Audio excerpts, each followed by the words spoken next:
There's an article on Verdi's Otello in the November issue of BBC Music magazine, which also features interviews, listings of forthcoming music programmes and a classic BBC recording on CD. Starting Sunday, a major new series from BBC Wales, tracing the power of music expressed through national identity. That nationalism found its voice in political and military ways is of course well documented, but it also found its voice in music. Hugh Edwards presents Beethoven, Berlioz, Chopin and Liszt, music encompassing the soul of a nation. A major new series starting Sunday night, 9:40, BBC Wales on 2.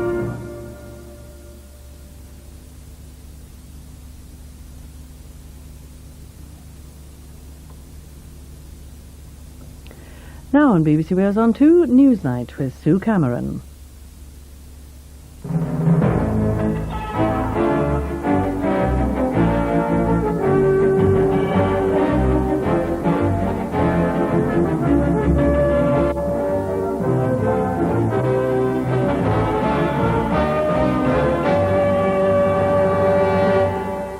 We had more of a chance than ever we have had before of building a European community in the image that we in this country wish to see.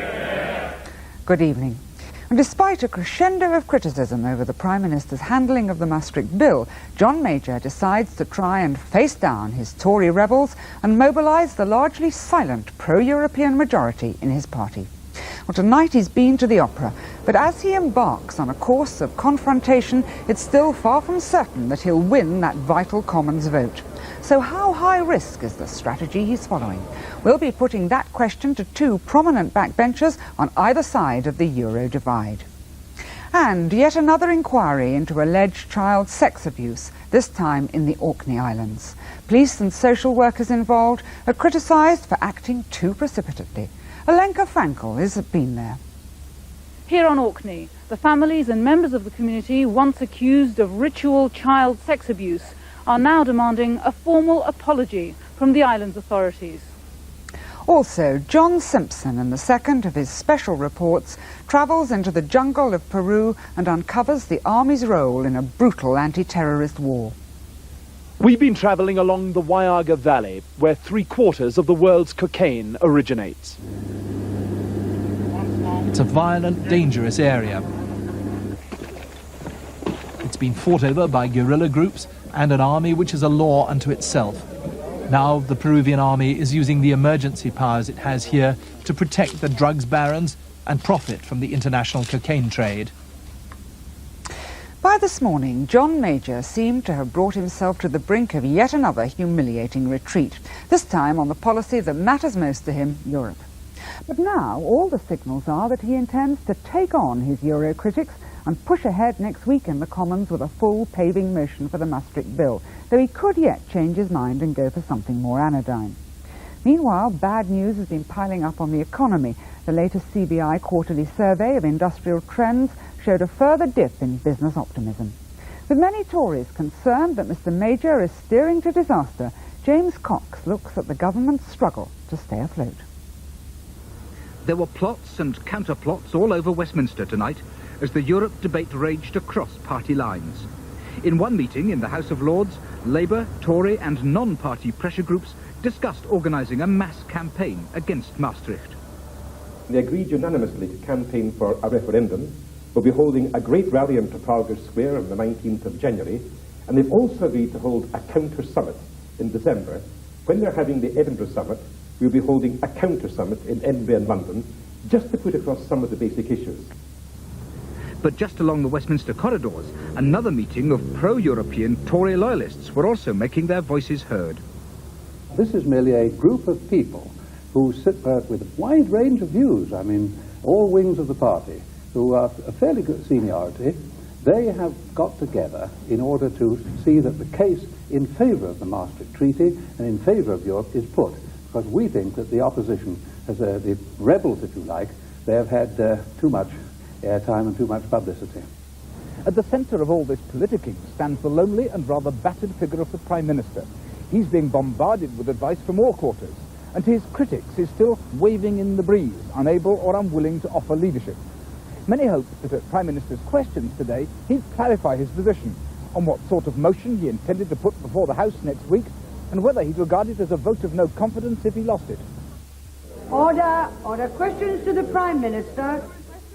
But instead, in answer to an Ulster MP, he passionately restated his belief in Britain's role in Europe, but gave no indication of how he intended to persuade the Commons of it.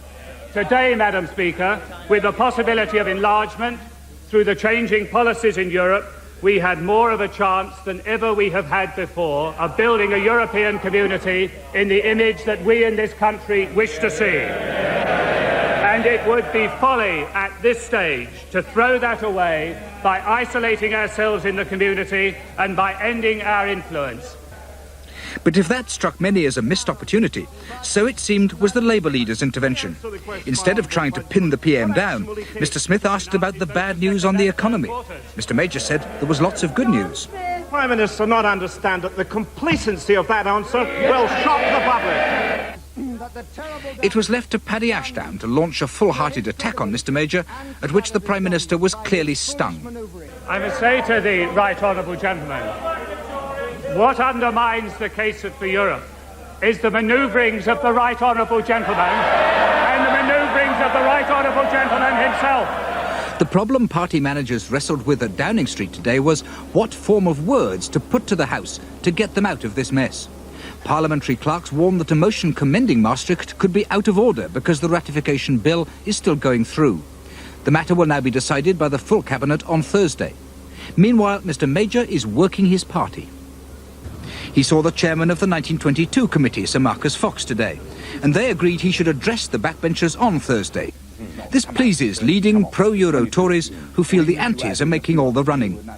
I do think that the Prime Minister can expect to get a very full attendance at the 1922 meeting, and that attendance will give him very large support indeed.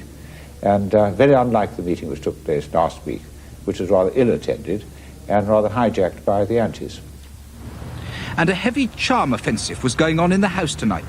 John Major seeing a total of 14 backbenchers in his rooms at Westminster, and Michael Heseltine specifically targeting the waverers, meeting them 3 at a time to persuade them to back the government. Some won't be moved. So certainly there are meetings. I've met several MPs who are going for meetings with Mr Heseltine 3 at a time. I thought he'd have enough to do sorting out the coal mine issue instead of getting involved with the EC. But I think the crucial thing is that what's the point of trying to persuade MPs about this when the easy answer is to wait until the Danes decide and then thereafter to let the people of Britain decide. The feeling here is that Mr Major is quietly reasserting control. Not before time, as one Tory grandee harumphed to me tonight. But Mr Major's way is not Mrs Thatcher's. He wields the stiletto, not the handbag. He's acting with caution, as he did during the pit closures dispute. First ensuring the Cabinet is all on board, then squaring the 1922, then acting to isolate and minimise the irreconcilable opposition. The pro-Europeans are on the warpath, demanding he put a substantive motion before the House. That's still a big gamble. But on Friday, the Danish government will announce its plans to ratify the treaty. That'll make it much more difficult for Labour to vote against and will strengthen Mr Major's hand considerably. James Cox. So, John Major seems to have decided that Europe is not an issue he or the Conservative Party can duck. And history suggests he's probably right. Even if the government wins the vote next Wednesday, the issues raised by Maastricht are almost bound to resurface time after time. And that kind of running sore could break the Tory party in two. We reject a centralised Europe. It was Douglas Hurd who only 3 weeks ago spelt out to the Conservative Party conference the frightening political risks of an open Tory split over Europe. Our party, the Conservative Party, broke itself over the Corn Laws and shut itself effectively out of power for 10 years. Our party, the Conservative Party, broke itself over tariff reform and shut itself out of power for 10 years. Our party, the Conservative Party, could break itself over Europe with consequences which would deeply damage Britain and give comfort only to our opponents. Let us decide today to give that madness a miss. Today's European issue has all too many echoes of previous schisms over tariff reform and the Corn Laws. All three presented a fatal combination of economic and foreign policy, and all three have gone to the very heart of Conservative Party philosophy. The European issue, last year and this year, combines the deepest issues of economic management at home and the position of Britain's role in the world at the same time. They are the same issue. The same thing happened over the Corn Laws in the 1840s. The same thing happened over tariff reform in the period just before the First World War. Prime Ministers can normally rely on having a fairly safe policy to bat on in one issue or the other. But in this area, on all three occasions, the dangerous combination is of having to fight the battle on both fronts at once. Some in the Tory establishment believe the Prime Minister must take on the rebels, precisely because the European issue permeates right through economic policy. It cannot be fudged, so the argument goes. It must be thrashed out. Or would Arthur Balfour's tactics serve Mr Major better, particularly after his U-turns on the ERM and pick closures? The free trader Balfour did his best to keep the protectionist wing of his party, led by Joseph Chamberlain, on board. But as Punch noted in 1905, his attempts to keep everyone happy failed, and his government drifted to defeat. When tariff reform was suggested in 1903, Balfour's problem was that he knew that a large section of his party would not swallow it. And so he tried to play for time, temporised in a policy that nobody accepted as being one that the leader should follow. And the result of this actually was that Balfour, as the leader, lost the support of the loyal middle ground of the party, ended up alienating everybody, and the party crashed to its worst election defeat of modern times.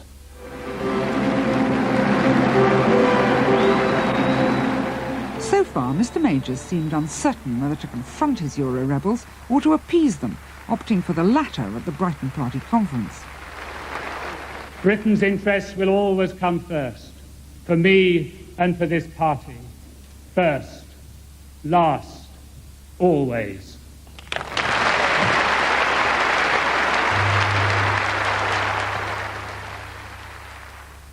But it's Robert Peel's 1846 back me or sack me philosophy that John Major seems to have determined on tonight. Yet it's catch-22 for Mr Major. Peel's strong line on scrapping the protectionist Corn Laws split his party just as much as Balfour's dithering.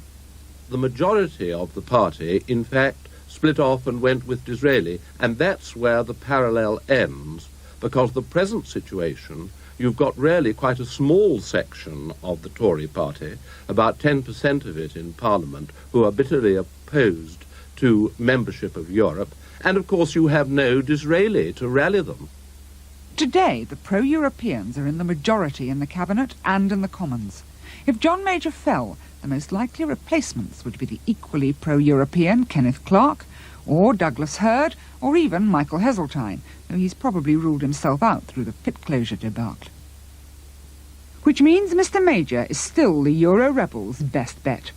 If this time the party comes to open confrontation, they will most likely lose, but they might still hope to make him their prisoner, forcing him to go slow on Europe and to accept compromise for the sake of party unity. Well, with me now is Michael Spicer, one of the leaders of the resistance to the Maastricht Treaty, and Edwina Currie, a not-so-silent member of the pro-European majority.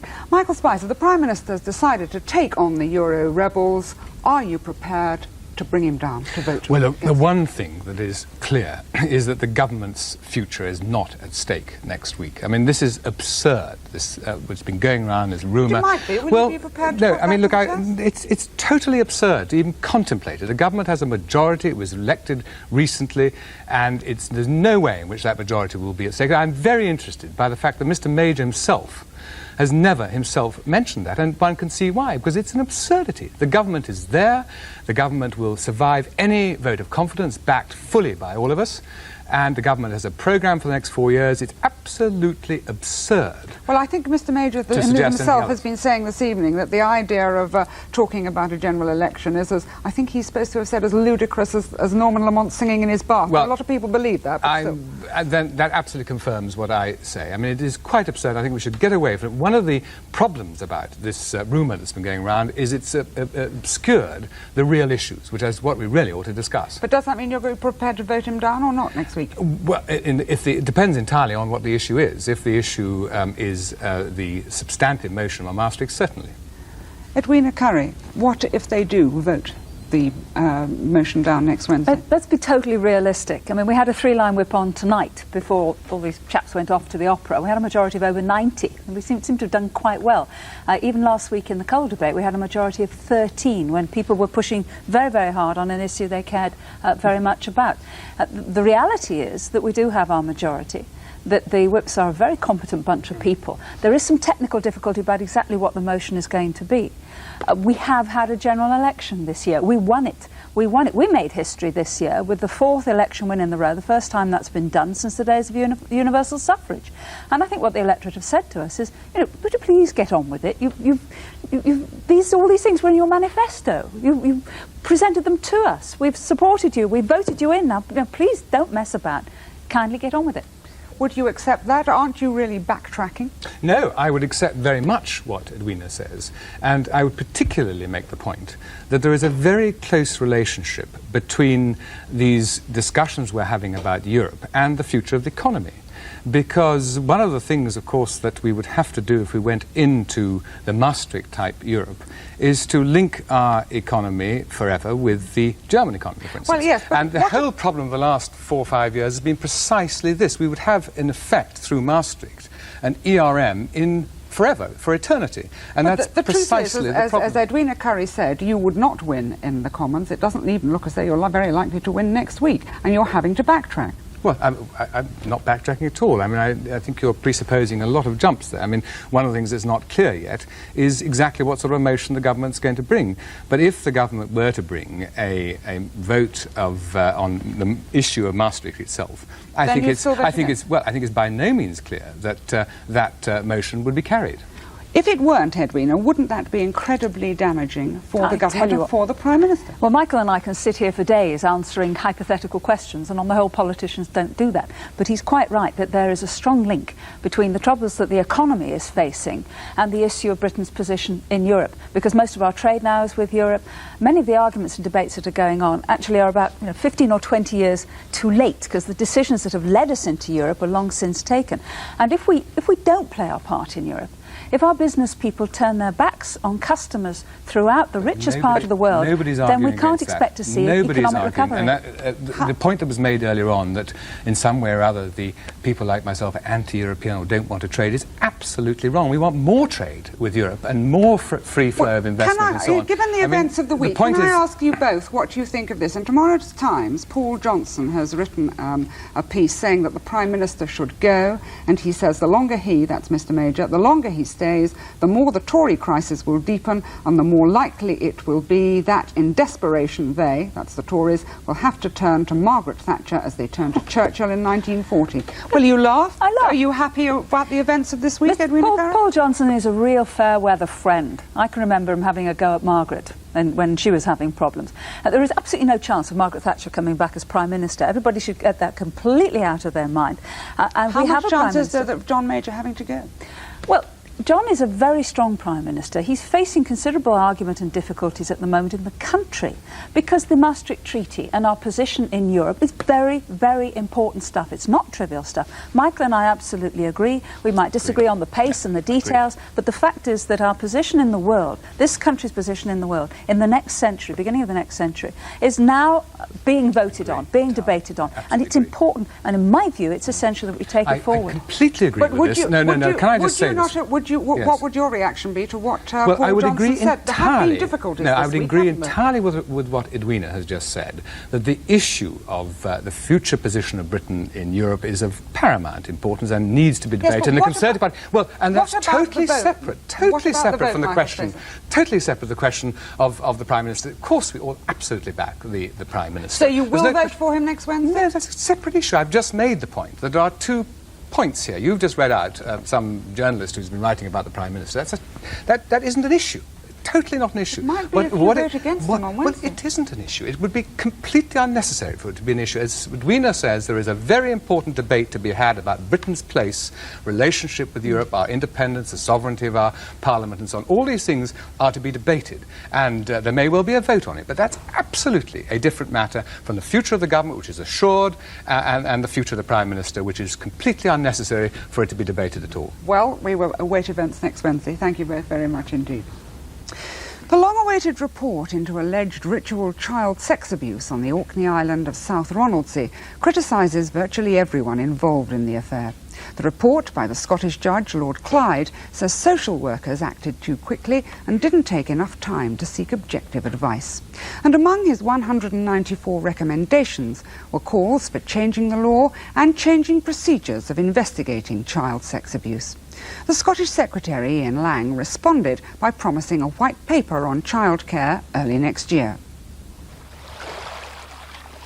It's nearly 2 years since a group of children first raised allegations about sexual abuse at a local quarry during ritual ceremonies.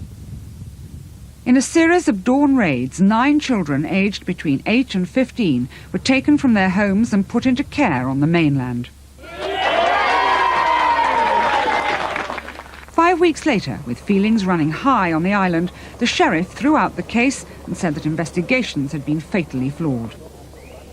The children were flown home to be reunited with their parents, but despite the jubilant scenes, the sheriff was later criticised by the Scottish Appeal Court for his actions. Criminal proceedings were abandoned and no allegations were ever proved. Instead, on August the 26th last year, Lord Clyde was asked to investigate the handling of the case, though not the guilt or innocence of the parents. Their evidence and Lord Clyde's judgment formed the basis of today's report, launched at a press conference in Edinburgh this afternoon. The main recommendations include setting up new national guidelines for dealing with child abuse cases, better training of social workers, including a 3-year qualification course, a higher standard of evidence before any child is removed into safety, and the parent should have the right of appeal to a sheriff. People are human. To err is one of the aspects of human life. I doubt if any system could be made so foolproof that no mistakes could be made. What I am seeking in the report to suggest are steps which might at least reduce the risk of error being made.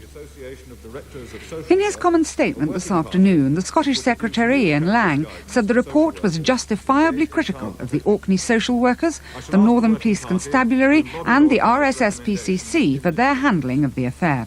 One recommendation I would particularly highlight, and which I endorse, is Lord Clyde's recommendation that removal of a child should be recognised as a course to be considered only where no alternative exists and the urgency of the risk requires it, and that caution must be exercised. Mr. Lang promised to act on the recommendations quickly and to bring forward detailed proposals in a white paper on childcare policy and law early next year. The events surrounding the Orkney case have shattered the close-knit island community of South Ronaldsay. The families involved are still angry at the way they've been treated and want a full apology for the way police and social workers seized their children. Alenka Frankel now reports on the bitter legacy the allegations have left behind. It said they failed to consider any other action and should have made further inquiries. Tonight in Orkney, one of the families, whose 3 children had been removed by social workers in a dawn raid 20 months ago, finally heard an official condemnation of the procedures used by police and social workers. It is quite clear that these people didn't stop and think. They didn't wonder whether they should take at face value these allegations. So what would you like now? The apology. An apology from the social work department, from the full council, that they got it wrong, that they put a slur on a community, and they must apologise. But at a press conference held by the Orkney Islands Council earlier this afternoon, there was no sign that Orkney's authorities have yet accepted that their social work department has anything to apologise for. I find this question very difficult. It depends what you want us to apologise for. Obviously we will be looking at the report very closely, and we will then come to a decision. Notable by his absence was the director of the social work department, Paul Lee, the man who'd authorised the children's removal and who's never publicly departed from this view, which he expressed in March 1991, when the children were still in care. Talking about people in a situation which was very difficult, and which, in fact, as far as I'm concerned, and I'm sure that at the end of the day will be borne out, that people acted appropriately, professionally and sensitively within this whole situation. Lord Clyde's report today found Paul Lee and his department seriously at fault, and to that degree the inquiry has satisfied local expectations. But for many here in Orkney, that's not enough to repair the damage. In all the 363 pages of this report, the one question which triggered the original dawn raids 20 months ago remains unanswered. The Clyde inquiry was not allowed to consider whether or not the children were abused, and that has left the parents and members of the community here in Orkney who've lived under a cloud of suspicion for almost 2 years determined to clear their names and to obtain from the authorities a formal, explicit and legal declaration of their innocence. The family's solicitor, David Lyons, is now pursuing such a declaration with vigour, and to that end, at his press conference today, he quoted the final recommendation in Lord Clyde's report.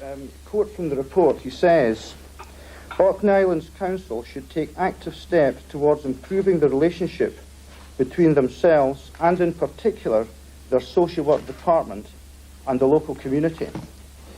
It is our view that an unequivocal and unreserved apology from Mr. Lee on behalf of his department should now be made to the families as a first step in that process.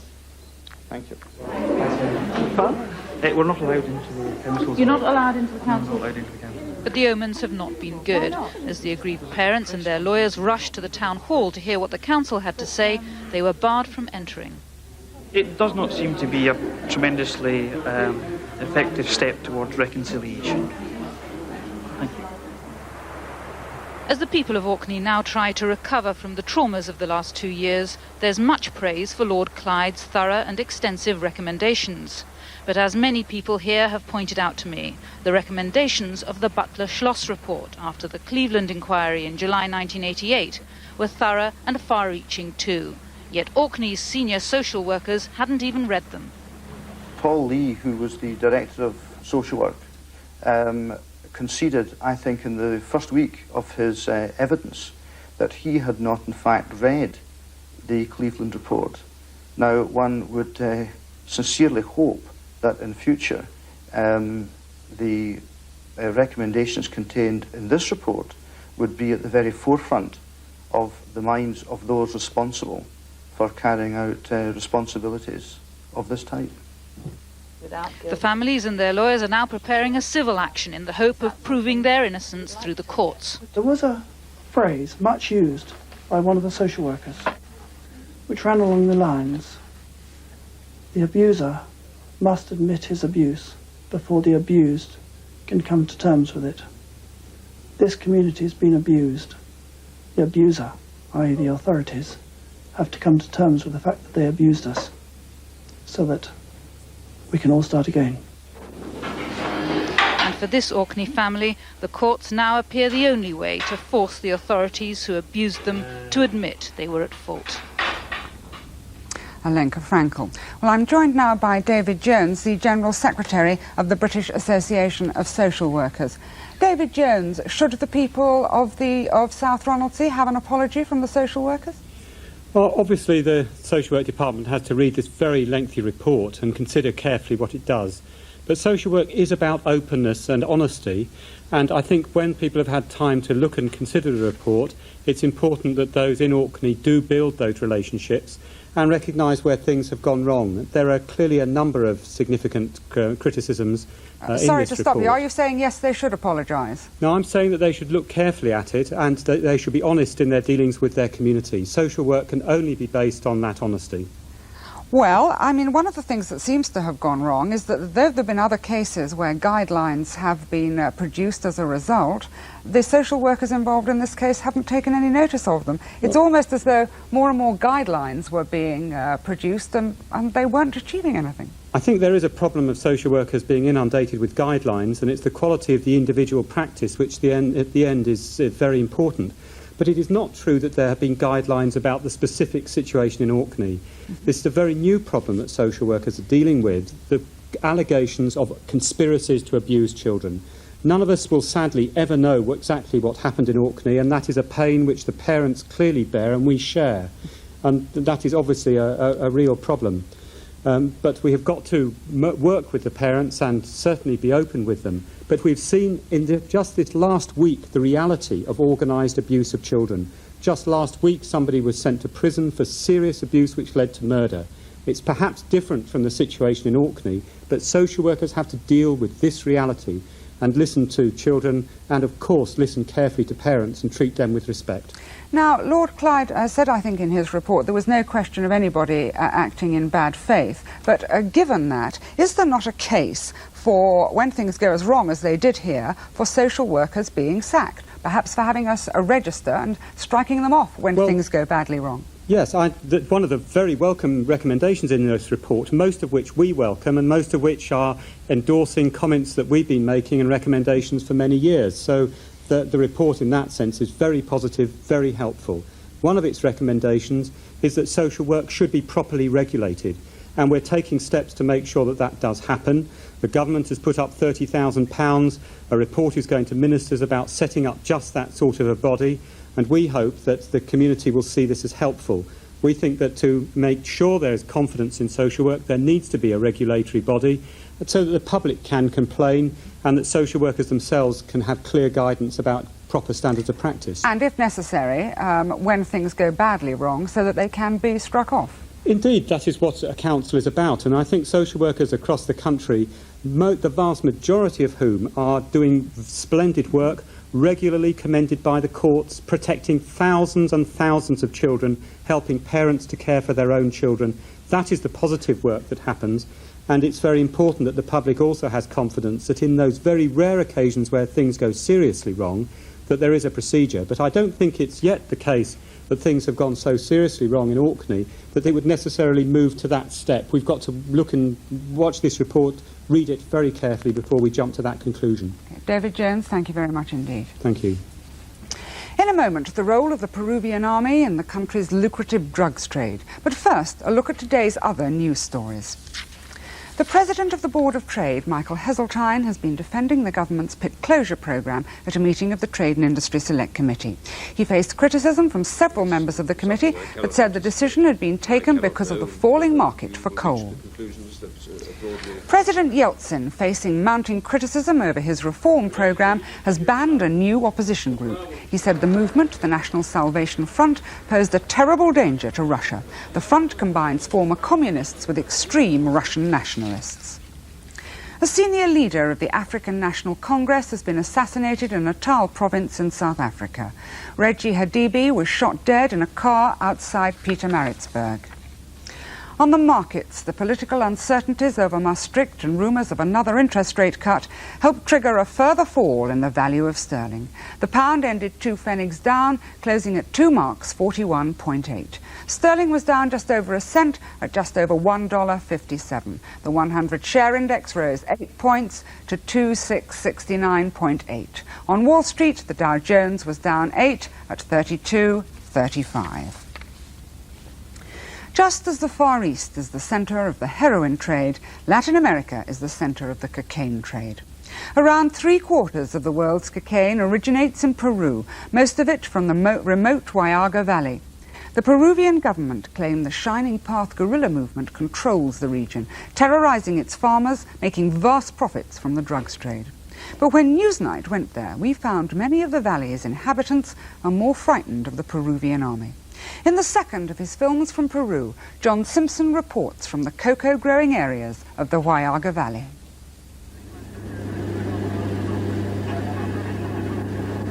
We left Lima behind us and headed for the Huallaga Valley, the source of most of the world's cocaine supplies.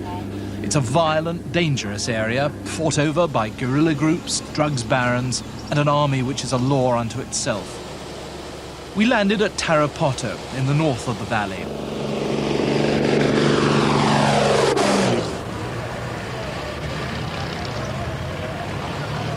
News of our visit had leaked out.